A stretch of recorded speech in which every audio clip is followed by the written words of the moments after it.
Well, good afternoon, everybody, and welcome to Quads Get Gold, where we try to bring you the world and the country 1 hour at a time from people who actually know what they're talking about, and for a little bit longer than the 10-second snippets you usually get on interviews. Today I have back with us John Wohlstetter. He's a senior fellow at the Discovery Institute and at the Gold Institute for International Strategy. His primary areas of expertise are national security and foreign policy, and the 25th Amendment to the U.S. Constitution, as some viewers may recall from our last show with him. He is the author of Sleepwalking with the Bomb and The Long War Ahead and the Short War Upon Us. And he is, I should say, a most prolific writer with articles in newspapers, magazines, and blogs that would take a lifetime to read. I know, because I try to read them and I can barely keep up. And numerous appearances in radio and TV. And let me bring him on the screen first, and then we'll talk a little bit more about today's show. In the meantime, please remember we are producing these shows as a means of raising awareness for the Gold Institute for International Strategy, and would very much appreciate your tax-deductible donations, at least to the extent that the IRS will permit. And the link for those donations will appear on screen from time to time, and if you miss it, is right there underneath this screen in the description. So please feel free to contribute to the program through YouTube or Odyssey, as the case may be, but there's always that link to make sure that the Institute can keep on going. So, without further ado, hello, John. How are you doing? Fine, so Welcome back. great to be with you I again. I hope I didn't take too long over there, but Oh, here we are. Now, last time we met on this venue, we discussed the implications of the 25th Amendment. And I think it was one of the most instructive videos we had. And today, however, is a different subject altogether. And we're going to be discussing the USS Titanic and whether it has already hidden an iceberg or we still have time. And of course, I'm referring to an article that you wrote on the 2022 elections. Why don't you bring us into the subject? let me do that, Saul, but first let me say what you said about the 25th Amendment. There is some relationship between my surprise at the 2022 result and many others and the condition of our president. The fact is that a lot of respondents know that he's not 100% physically or mentally. And this normally would be a huge factor in such an election. And a pretty decent share of those people probably know that he has the ultimate insurance policy in Kamala Harris, who may be the one person in Washington that the entire party, both of membership, both parties agree they do not want her to be president.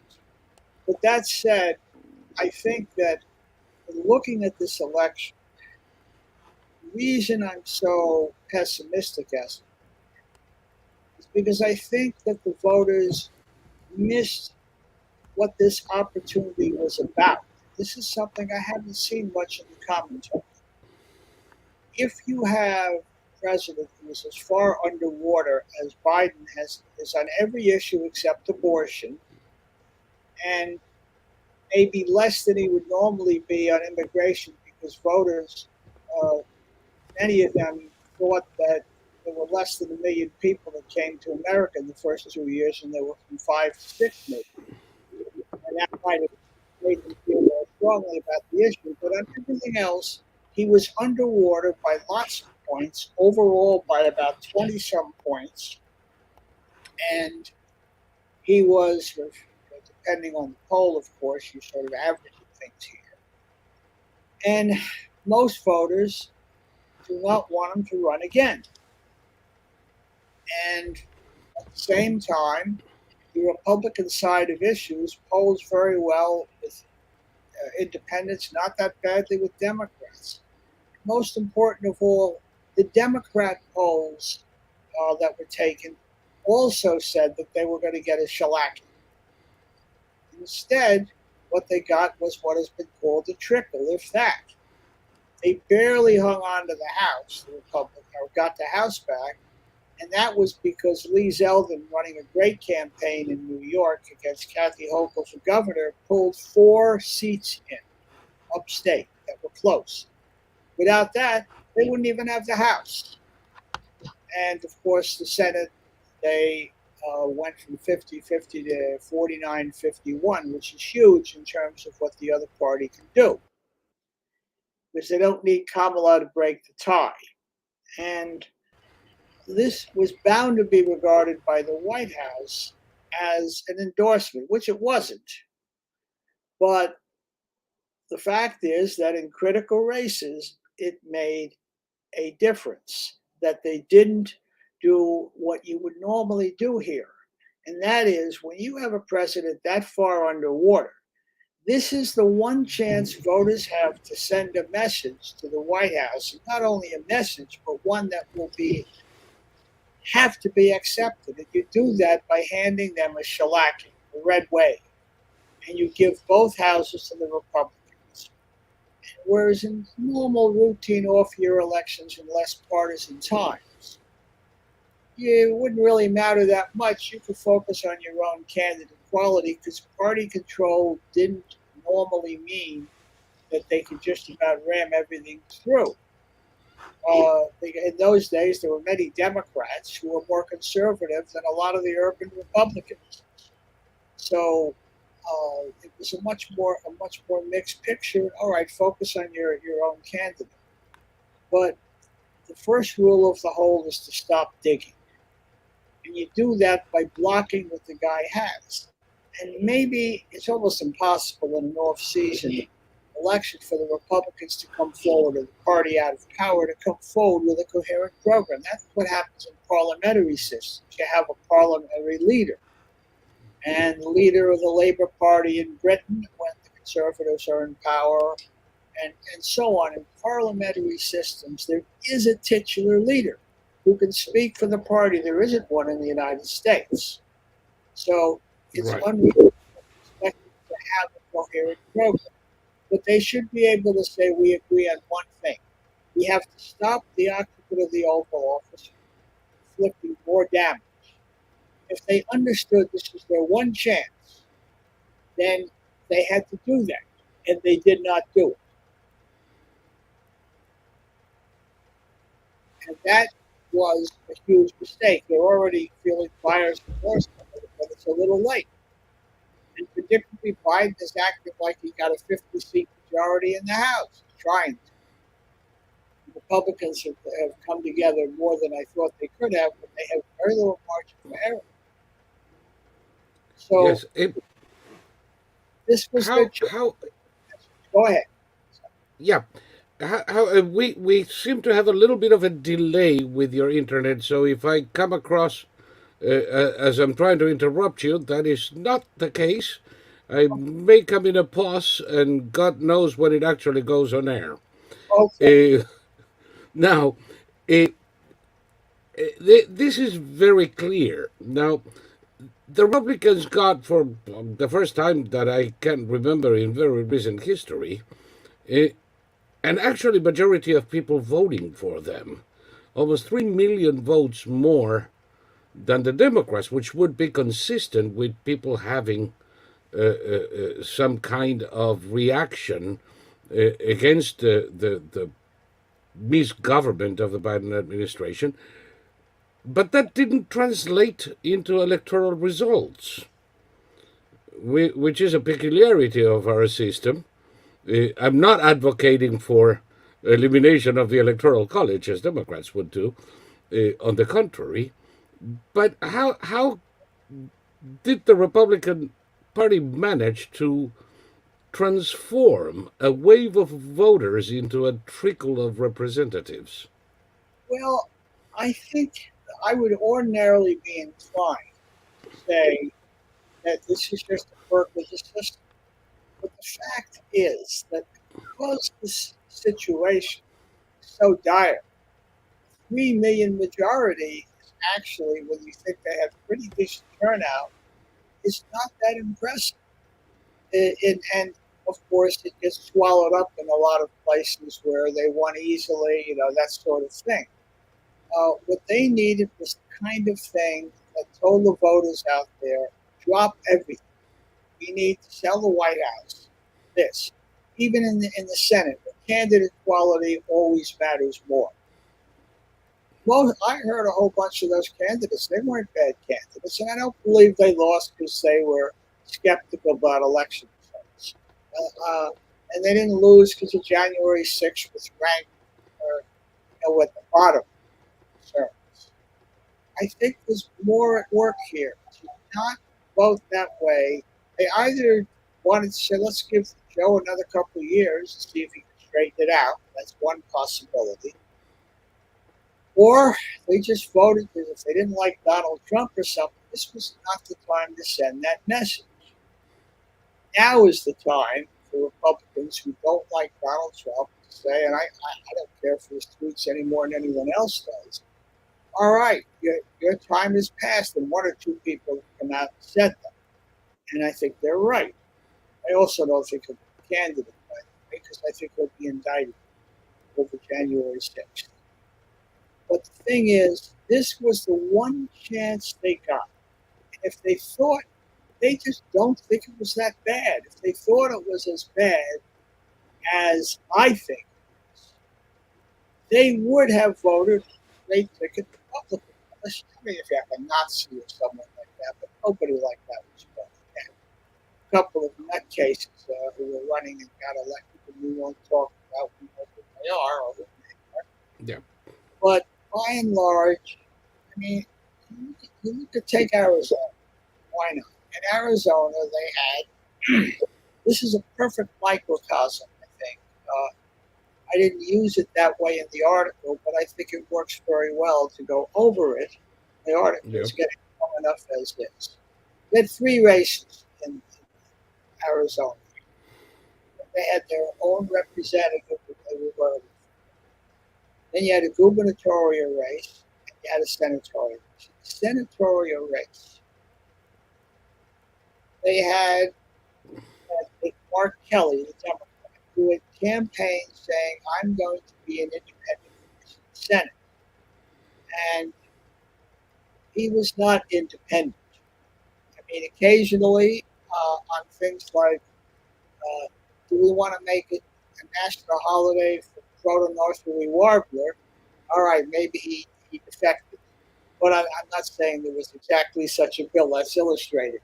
But on things that really mattered, he was with them 100% of the time.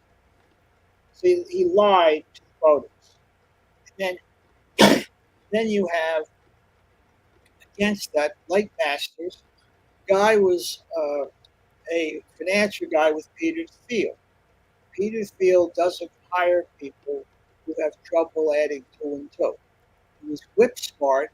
If he won the primary in part by saying that the election was stolen, I don't think it was a factor in the general election. I listened to him. He was very intelligent. He had some good issue stands. And against someone like Mark Kelly, I'll give him credit for having been an astronaut, but since then he's been a nebbish. He's done nothing. And Arizonans, we are at now, we'll set aside the issues of what was fraud in that election. It's collateral. Uh, and whether that is what cost Lake Masters and Carrie Lake their chance to win. But then you had the governor's race, you had the gubernatorial race, you had Carrie Lake, who for a decade or two was a star news anchor, very articulate, very well spoken on issues. And against her was running Katie Hobbs, who has trouble putting three sentences together, not for the same reason that certain other people do because of age. Although I wonder. Well, the thing is, she was also the Secretary of State. She's running the election that she's running. But she wouldn't debate Carrie Lake because she knew that Carrie Lake would wipe the floor with her. Right. Democrats didn't care enough for, again, the won't go into the fraud claims. There was a lot of stuff there that was questionable at minimum. But the point was, it shouldn't even have been close enough. But that should have come up as an issue. And yet, these were two very attractive candidates, up-and-comers. They spoke well on the issues. To say they didn't speak on the issues is false. They spoke on issues, and they spoke very well. And maybe the bottom line is Arizona is a bluer state than we thought. But as a border state, for God's sakes, it's one of the 4 states where people are coming across the border. They're coming across with cartels. The cartels, for God's sakes, they actually have blocked off parts of the border in those states. And each cartel takes a corridor. And they bring their people in. They bring in fentanyl. Enough fentanyl to kill more people than were killed in 11 years, American soldiers in Vietnam. They were killed in 3 years in Korea. And they are bringing in 70-some-thousand killed. It's not an overdose. Fentanyl is so lethal, you never get it. There's no normal safe dose. It's like taking botulinum toxin or something. Yeah. They're bringing this across the border. They're running by gangs. These people are indentured servitude. The cartels charge them $2,000. Not out of the goodness of their heart. And no, you don't get that. Get a job at the Target and work for 10 years and pay it off. They want you to help them do things, and you better do it, or you're going to have a much shorter life than you planned on. So all this is going on. The Arizona voters. And by the way, well, while we are with the cartels, as soon as Biden was inaugurated and we knew what he was going to do at the border, one of the things that I said in one of our shows is he is proposing to transfer $2 to $3 billion a month to Mexican cartels. And he's going to do that through the fees paid by immigrants alone, add to the profit of the drug trade and the prostitution rings and the human smuggling. And this is one of the largest aid packages that the U.S. has given anybody, and the beneficiary happens to be a bunch of criminal organizations in Mexico that are doing tremendous harm in this country. You mentioned in the article that most Americans are not even cognizant of the sheer volume of this. In these 2 years, about 5 million illegals have come in that we know of. Of course, those that get away, we don't count. Some people in the Border Patrol are telling me that the number may be 3 times larger than the Department of Homeland Security hints us. The getaways, that is. So we are giving billions upon billions every month to Mexican cartels, and we have about 5 million that we know of illegal immigrants in this country now, which is beginning to be a significant number of our percentage of our population. That alone, under normal circumstances, should have been enough to create a tidal wave of rejection, but Well, it didn't. when you look at, you add in a number for Godaway. A district is a house district is 750,000 people, and maybe only half the states have more than that in actual population. And to have 6 million gotaways and those who got in, let's say, what you're talking about is equivalent to 8 House seats, 8 Yes, close worth. And there are places, I think it's in Maine or Vermont, that they want to abolish citizenship as a requirement for voting. So these are huge numbers. And again, if the voters were really scared that things are really spinning out of control, well, at least most of them would have known what to do and they would do it. yep. It is.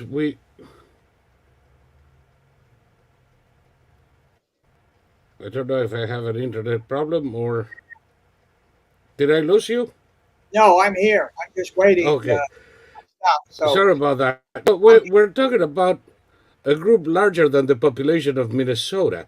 We used to talk about the balkanization of America, and now it's beginning to look like the Somalization of America. well. I'll look at it this way. I think what has changed now. There are two great resets going on. Democratic Great Reset is to import voters who will be grateful that they were let in by the Democrats. They're letting in voters in violation of the what lawyers call a comprehensive statutory scheme. Bipartisan majorities in both houses in the 90s and 80s, and maybe even at the beginning of the aughts. I've lost track of how many statutes there were off the top of my head. Said we don't want economic migrants because we could get 1 billion of them.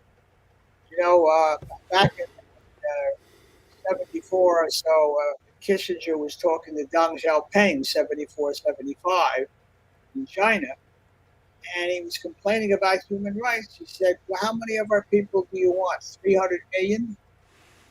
And the point Hmm. is that the courts have done nothing on this. The issue surely has been raised. This violates everything Biden has done is in violation of the statutory scheme. Economic migrants are not welcome. They were welcome 100 years ago, 200 years ago. America had an insatiable need for labor at all levels, mostly unskilled in those days, but some skill.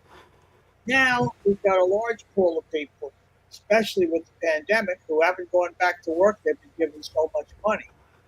You've got other pools of people who may not match qualifications, and here you have this stuff coming across the border, but they're not qualified for a lot of these jobs either, and they're being sent all over.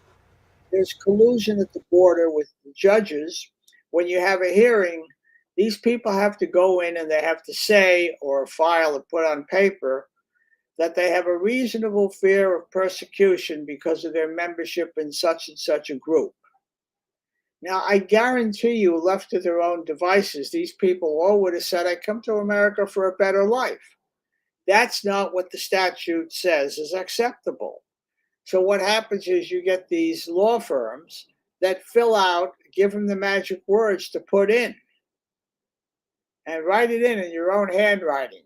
I have a reasonable fear of persecution from such and such, and ask for that. And then they're given a hearing date. They go into the interior. They're brought there by a lot of these open borders private groups, and they disappear. You can't really have that. No, no. In fact, it's in violation of any notion that we may have of refugees or asylees. I'm in fear of persecution by the commander of the Second Army Corps in Rosario, Argentina, but you're coming in from Mexico. And in Mexico, you have no reason to fear anything. That sort of claim would have been rejected out of hand without even waiting for a judge to adjudicate it not too long ago. Well, it's worse than that. Biden is now allowing them to apply while they're in Mexico and giving them permission to enter before they even get to the border. Yep, Uh, yeah, look, there's a lot to worry about in Mexico. The Mexican cartels down there are not building children's hospitals either. On the other hand, they're not being persecuted for any reason other than that they happen to be in the way of the cartels. If you're sitting in the wrong restaurant and they come in, they're not fastidious about who they shoot. As long as they get their main target, if they get a bunch of other people, they don't care. right. That kind of Much like the south side of Chicago, isn't it? and thing is, that kind of peril is not enough to get in.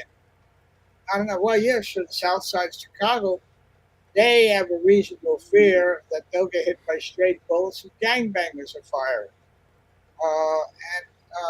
And nothing is being done. We'll find out in a week. I think there's a primary on the 28th.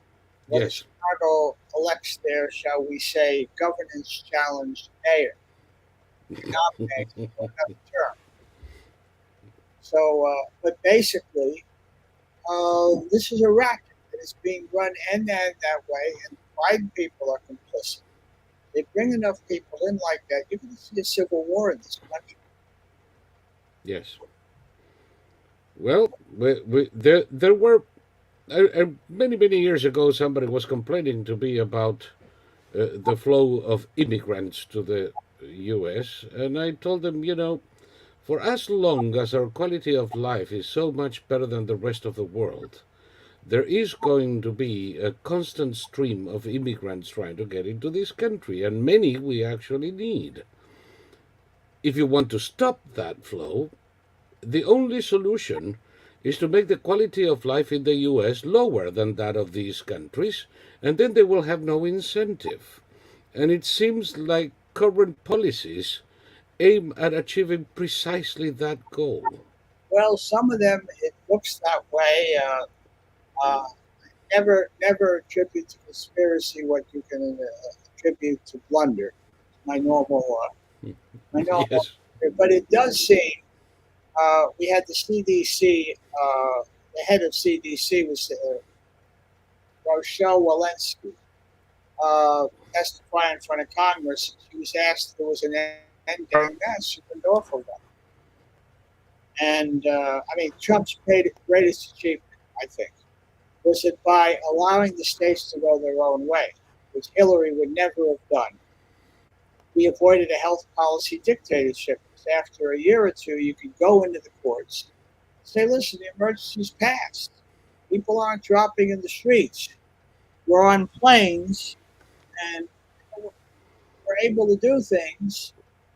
And the administration, they can prove it by saying, look at Florida compared to New York. Look at Texas compared to Pennsylvania. Look at Oregon, look at Portland compared to Baltimore. Stuff. Go in there and say, look, we're not dropping in the streets. And Florida has a lot of elderly people, the second largest, I think, after California or New York. And they're not. So you could go to it as they did. They went to a Trump judge and then they took it up on appeal and said, look, there's no emergency anymore. And it was so obviously the case that the Biden people are continuing the litigation to say, we want to make sure we have the power for next time. We'll see what the courts do. They should dismiss it because it's asking the court for what lawyers call an advisory opinion ahead of any case or controversy where there is another pandemic or something going on. And so, Trump saved us from that. If Hillary had been in, she would have imposed a lockdown mandate on everyone. She wouldn't have. She might still be in it, and there'd be no way to get out of it because she wouldn't be able to go to court with evidence.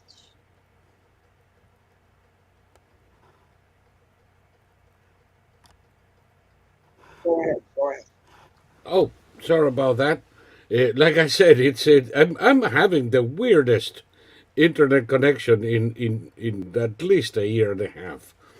And by the way, between you and me, not to get too technical, the numbers are fine, but we are not. It appears that on the streaming channels, it is coming out fine. So it's more of a monitoring issue for me. We'll try to wing it. But you are absolutely correct. If somebody like Biden or Hillary or Obama had been in charge during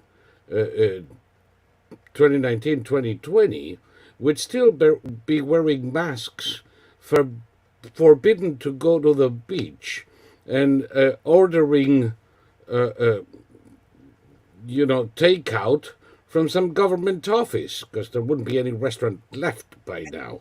Something, now that's right. They're all short staffed. But there's something else.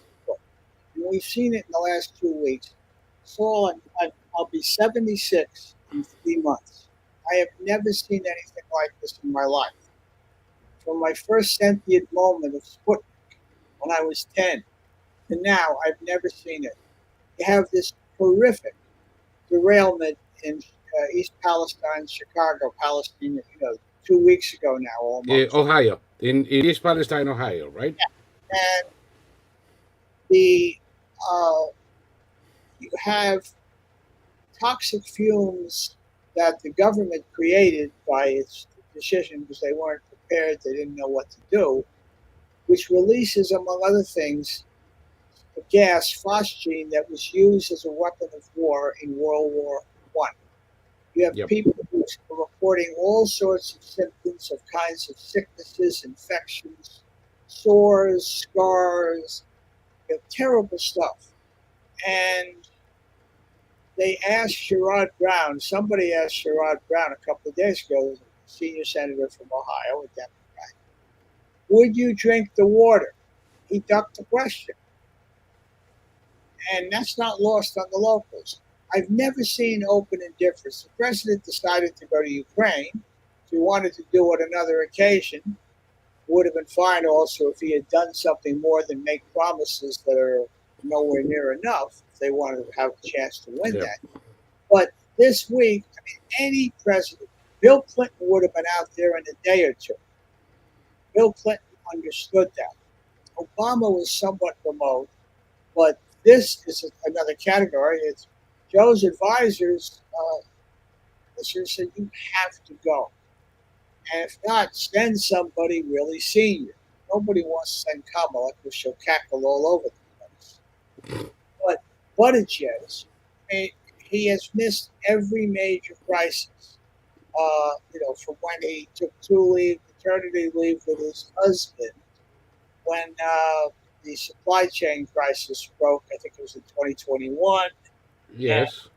then meanwhile, Biden's at Rehoboth Beach soaking up the sun, and Buttigieg sees no reason why I should go out there. But initially, FEMA says we don't cover things like this, when in fact they do. And then Buttigieg pulls a rabbit out of a hat and says, oh, but we were supposed to get new pneumatic brakes on these trains, and Trump blocked it. Well, the fact of the matter is they only were to be used on cargo trains with 100% of hazardous cargo. This was a mixed cargo. Now you could argue, and I wouldn't argue against it. If you're carrying even one car that has this stuff, you should have that extra thing. But that's not what the law was. And here you have it. We have 1,000 train derailments a year. Yep. Look at our flight. We have a third world system.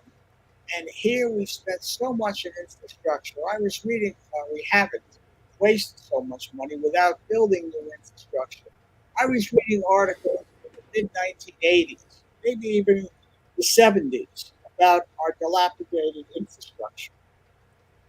And had we set aside 50 or 100 billion a year, we would have a first-class infrastructure now.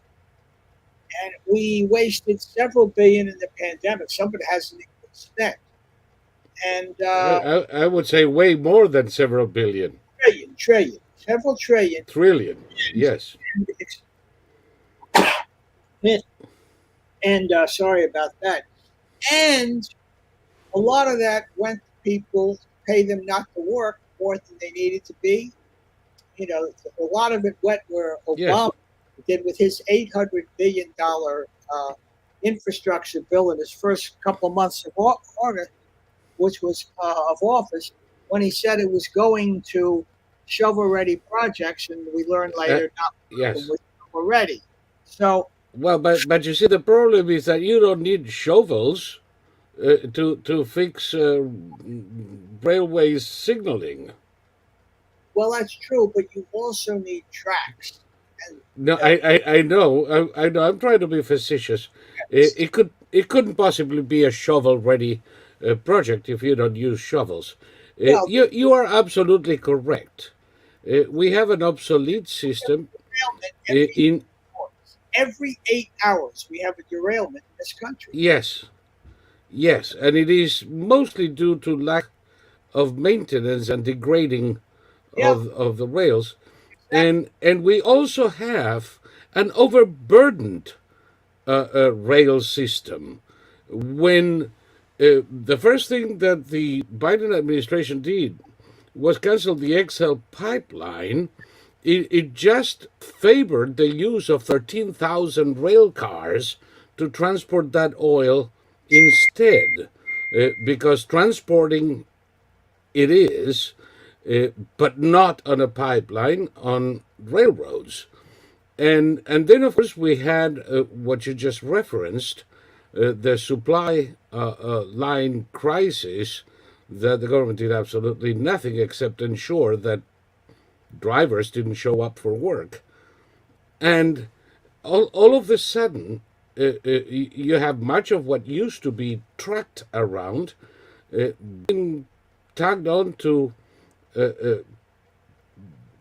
trains that I don't know if it's happened to you, but it's happened to me of seeing a 3 mile long train take a good half an hour, 45 minutes to cross while I wait looking at it.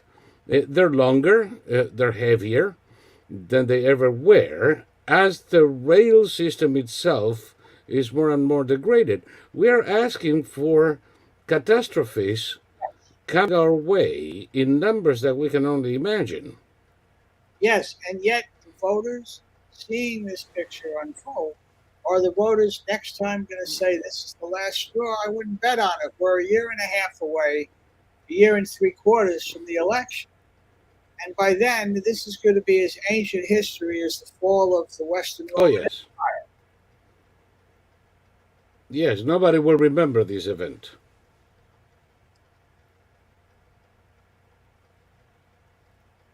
But we've seen also when you have a competent governor, what happens? This thing with Ian last fall, this borderline hurricane, it was a catastrophe in Florida, and in 2 weeks he had everything up and running. He was prepared, and we Yes, don't see this in many places. And no, and I have to say, I got to see firsthand the destruction around Fort Myers and Naples, yeah, and this was a war zone. Of course, the press didn't report much on it, uh, but within 2 weeks, highways were reopened, bridges were bridged, and things were coming to normal. And 2 months later, it was almost practically back to normal. that's astonishing because I remember those pictures. I know people who live in that area who survived. I'm glad to say. But again, what we have is had staggering incompetence of the kind. We have a government that can't get out of its own way. It's so huge. Yes, And that's monumentally corrupt. Newt Gingrich had an article about third uh, world level of corruption coming here. And yet the voters did not feel in this last election that they needed to send a message to change course to the White House. And that yes, should scare Republicans, no matter who they are. They should be really scared of that. yep. It, There were a couple of instances in Georgia, definitely, and in New Mexico, where the same voters that elected somewhat comfortably a Republican governor sent back to Congress an abomination. Uh, somebody who is both corrupt, cretinously so. How did that happen? How can the people of Georgia elect Kemp and send back to Congress this slumlord? Uh, Well, slumlord is unbelievable. I'm That being gentle. Yeah, I know, but the thing is, that's one where they did have a weak candidate. Herschel Walker may be a fine human being. He may have some good small business going. He had no business being the candidate. But you had, on the other hand, the other guy that was elected back in 2000, Ossoff. He got elected in part because the Libertarians siphoned off 2% of the vote. And that's how Purdue was forced into a runoff, David Perdue, or he would have won. Yeah. But By the way, I was talking about Warnock, but Ossoff is another one that I never understood how he came to be elected. he Uh, came uh, to uh, uh, the a guy media. who forgot to disclose he was getting a salary check from the Chinese Communist Party. But the thing is that he and both of them are far left radicals who are portrayed as moderates by the Democrat media, which is 90% of the media. But again, if you look at this, the bottom line for me is that the voters should have looked at this and said, this is our one chance to tell that fellow in the White House, change course, and tell the Democrats in the Senate Hmm. and the House, change course, and send a message that would have forced them to consider that, and they didn't do it. And so naturally, the Democrats are doubling down on all those destructive policies. Yep. And you mentioned in your article that giving that extra senator to the Democrats is going to ensure the confirmation of radical judges after the of Ketanji Brown. And I think we've already gone farther than that. The administration is so confident. They've actually presenting judges that have no idea what Article 2, 3, 5 of the Constitution do. Ketanji doesn't know whether she's a biological woman. I wonder if she told that to the White House that she might not fit the criteria.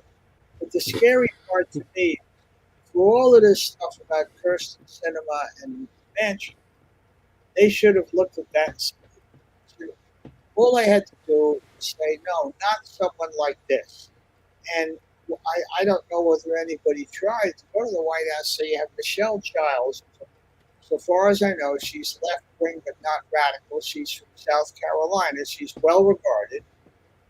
If she'd been nominated, she would have been confirmed 80 to 20, probably. Go up, so we'll Hmm. give you easy confirmation, but we're not letting this one through. This is somebody who has a pattern of leniency in child molestation cases. And there was more the White House was sitting on, apparently. How could you put Yep. anybody like that on any court? It's simply beyond me. But they did. The Democrats hung together. And if they had not hung together, if you had said, hey, this is too much, it would have been spared. Now, there was a time where moderates, if there is any left in the Democratic Party, would have exerted some pressure to keep a more centered ship. But I don't see any evidence that there is anyone left. We are at this point on a ship that, if it hasn't already hit the iceberg, we are very close. And you know, this is the last election. This really is it. If we don't get this, it'll be too late because you have, in order to reverse a bad presidency, you need at least, if you have a one-term president, you need at least 2 terms. Ronald Reagan got rid of most of the bad things Jimmy Carter did, but not all of them. You get 2 terms. You don't need. You can't do that in 2 terms. You need 4 or 5 terms. You need at least 16 to 20 years, and all the judges is going to put on are going to nullify the Trump judges. They're going to sit there for a long time. Yep. So this was a catastrophic thing, and above all, the Republicans take as their chair of RNC 3-time loser instead of trying somebody else.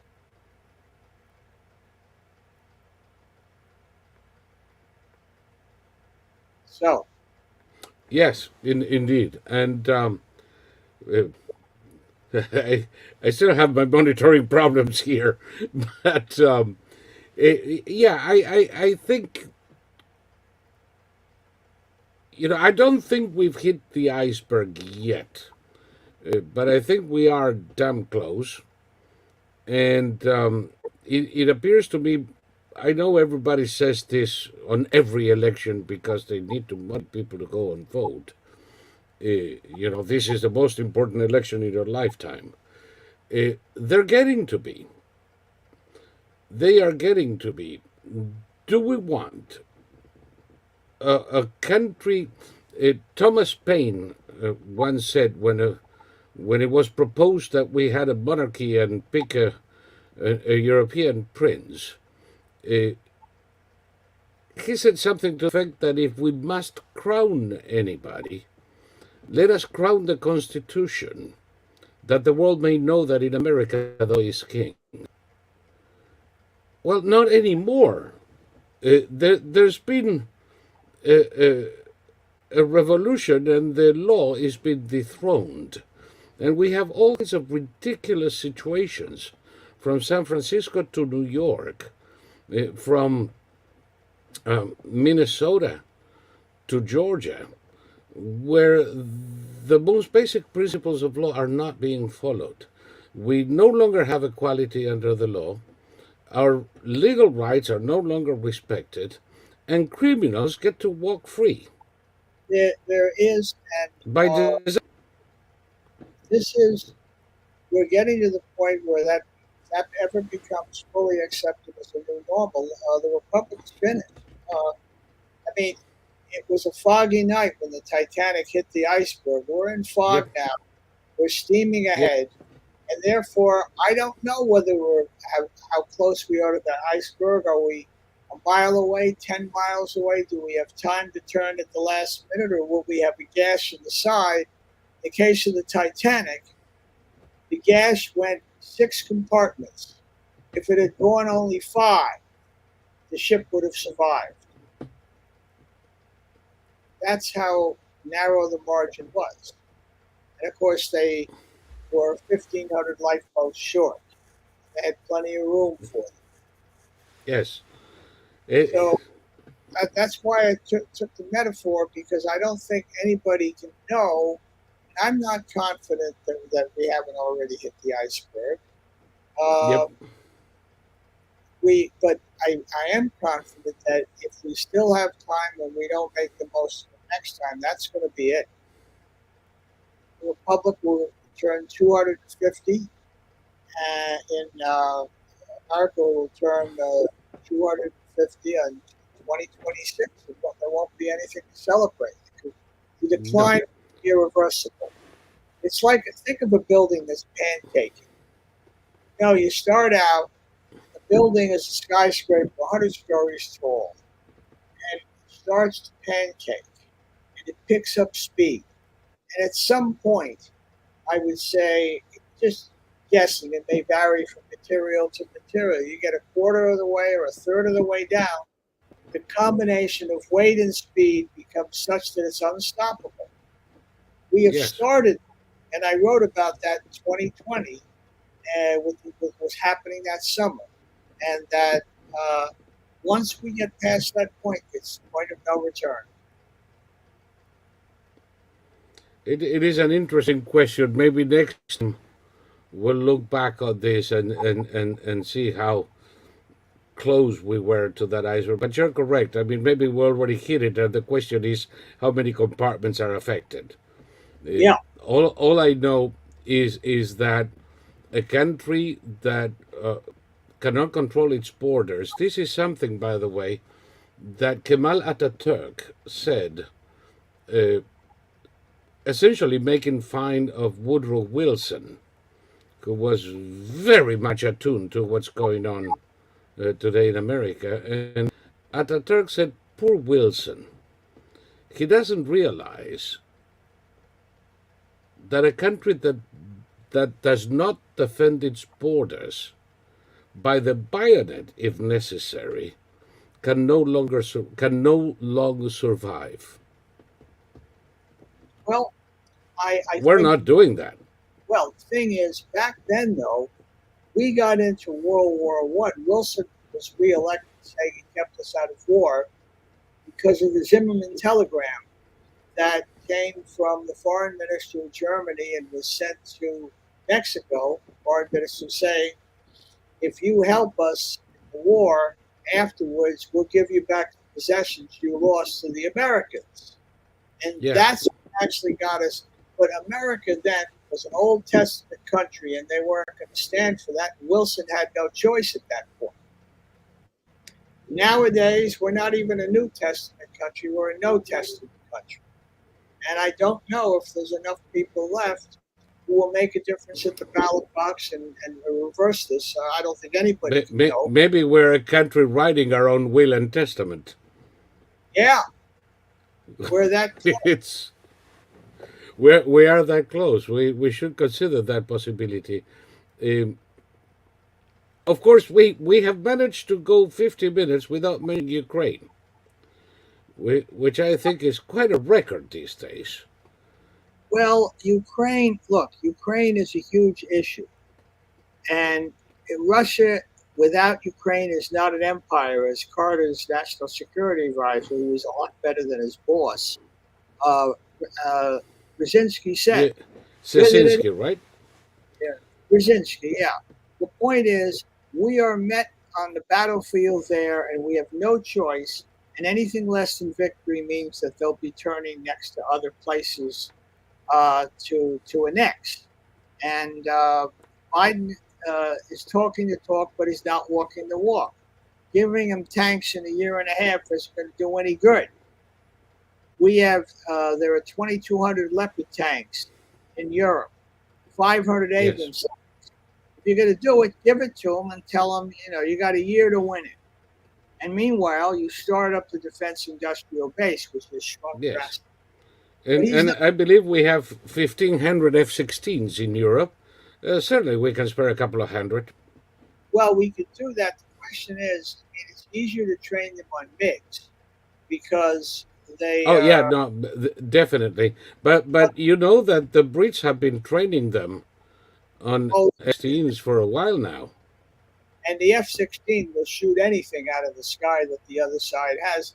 One of the things, and one of the reasons why, and I wrote this in an article in October, Putin is not going to use a nuke, is because it would be seen as an act of desperation. Whereas if he had used it a year ago, a few weeks in before NATO woke up and Zelensky did his imitation of Churchill, it might have worked. A shock and awe. But now they've seen how their military equipment, how many ways they're being beat. And the worst job in the world in international arms sales would be if you were representing the Russians to try and sell to other countries and all your income is on commission. Good luck. Yeah, good luck on that one, indeed. I don't think Su-25s are selling that well lately.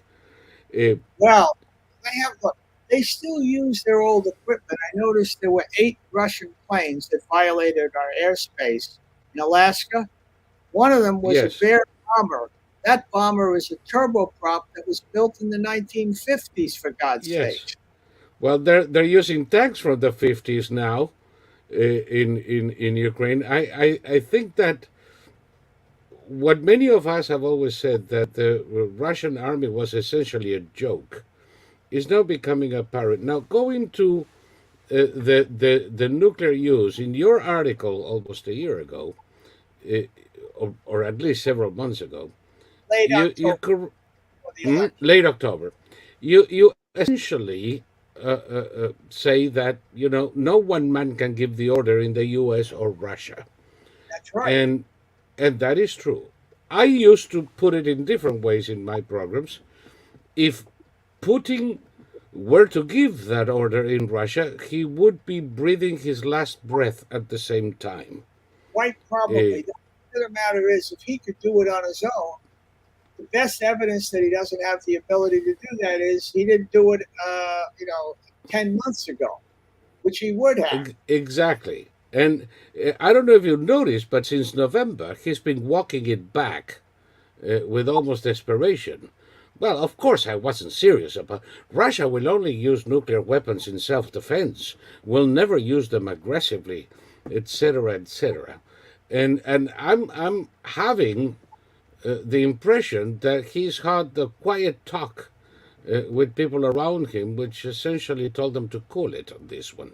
Well, he's back and forth on it, but I think he has been told in private, probably, we didn't sign up for this. He went ahead and did this without clearing it with a lot of people in the Kremlin that he normally would Hmm. have informed. They didn't sign on for this, and they know they'll have to live with the consequences of it long after he kicks the bucket. Yep. So they're not going to use it, but Joe Biden may be too scared to give them what they need to win. And that would be a great tragedy. In the meantime, he's going to Or too confused. Putin. Yeah, well, Putin is not confused. He No. believes that the country stripped bare. There's going to be nothing left. It'll be a completely Pyrrhic victory. They could still push them out. If they had tanks and air, they could do an assault. The troops are poorly trained. They have no morale. And they're apparently, well, the Europeans are at least pushing a lot harder, but I don't think it's Yes. enough. And No, no. The Europeans are pushing a lot harder than we are, and they are perfectly clear that under no circumstances can Russian tanks reach the Polish border. oh, They absolutely. know this. They know this. They feel it in their bones, and they will do whatever is necessary, send whatever is necessary, Well, within the NATO framework or outside if need be. well, the former Warsaw Pact nations are the ones who are saying we know what it's like to be under Russian rule. We don't want it again. That's for sure. And they understand that Ukraine is the heart of Europe, as well as being the breadbasket of Europe. It Yes, is the heart of Europe. It is and more and it is more significant than West Germany in the Cold War.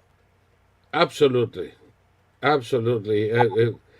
From a geopolitical standpoint, Ukraine is decisive. Yes.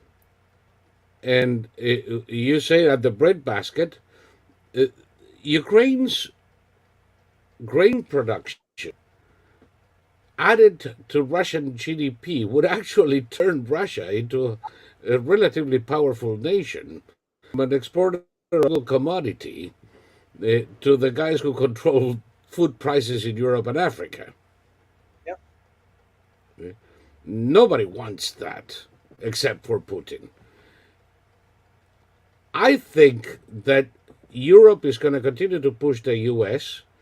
The Biden administration is coming into this late and willingly every step of the way. At the beginning, they were concerned with getting Russian aid for a new Iran deal than anything that might happen to Ukraine. That ship sailed, Well, and now they are essentially following NATO leadership on this one. but they still have fantasies on this. Think about it. Oh yes, Biden last spring called Putin a war criminal. Kamala Harris said so a few days ago. Now, I don't disagree. I don't think there's anybody who thinks that he isn't a war criminal except him and a few of his buddies.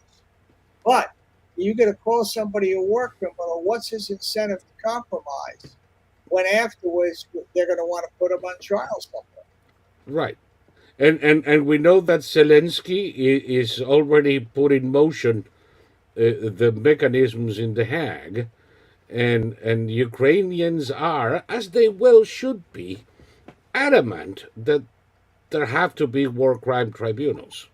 Well, yeah, but at the same time, making it public like that, it's when you get a chance. It forecloses any other option. Well, but the thing is that that's what you can say when you've won. It isn't won Hmm. yet. I agree. Now, I agree with you on this one. This is the kind of thing you say when you won, uh, and the reason why is it closes every other door. yes.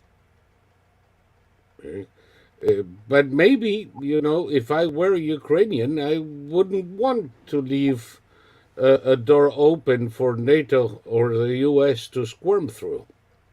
Well, the point is that the NATO countries understand. Look, when Sweden and Finland want to join, they're being blocked by Erdogan, uh, but of Turkey. But when they want to join, they are pushing real hard too, and Oh, they yes. they see what's going on, and they're saying this could be us if we don't stop it here. They just Yep. all keep pushing Biden and say, all right, talk the talk, now walk the walk. Yet they don't really need our tanks. What they need are aircraft and our longer range, highly accurate missiles. And you say, look, don't shoot these things at civilian targets. You can shoot at supply depot, bases, stuff like that, a few hundred miles in. Nobody's talking about firing a shot at Moscow. No. So you can say you get them, and here's the protocol. But he's got to move. But he's got to move, and he's got to move now.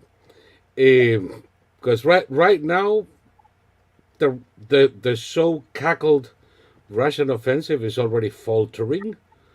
Uh, God, Volodar Well, is quite an example of what not to do. it's faltering in part because they have almost no Russians fighting.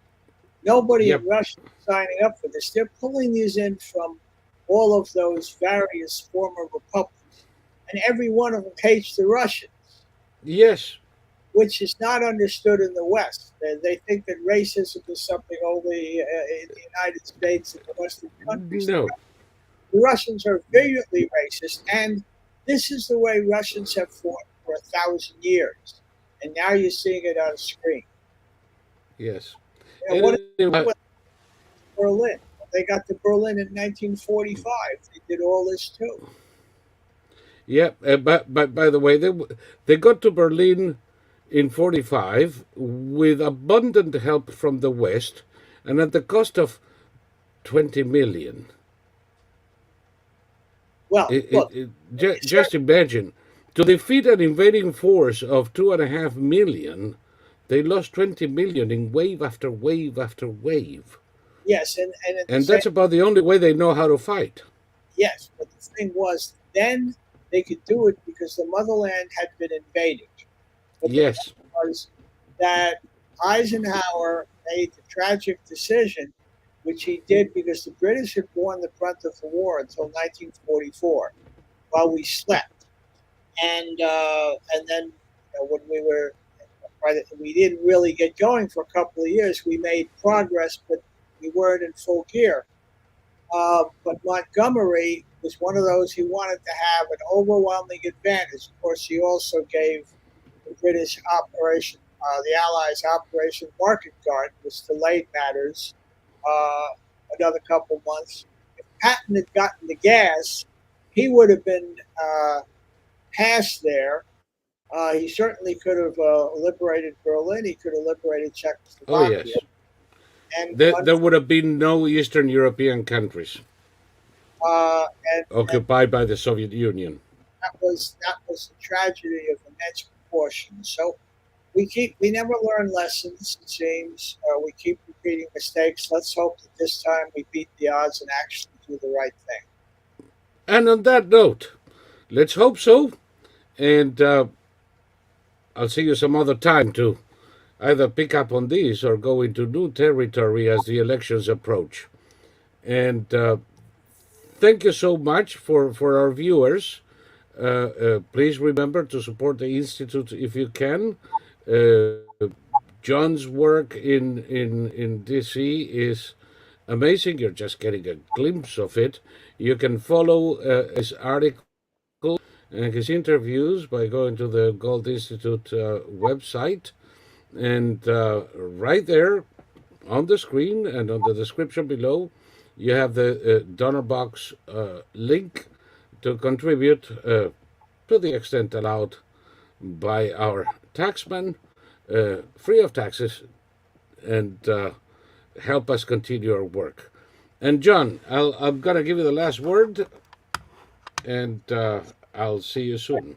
Where it is, it's always a pleasure to be with you and your audience, and I look forward to doing something like this in the not too distant future. Thank you, good man.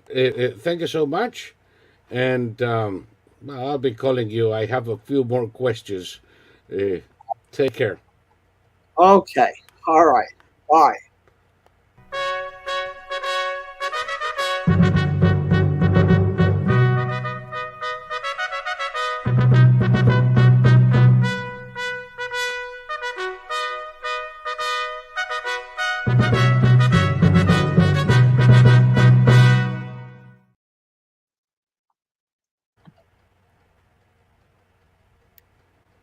So,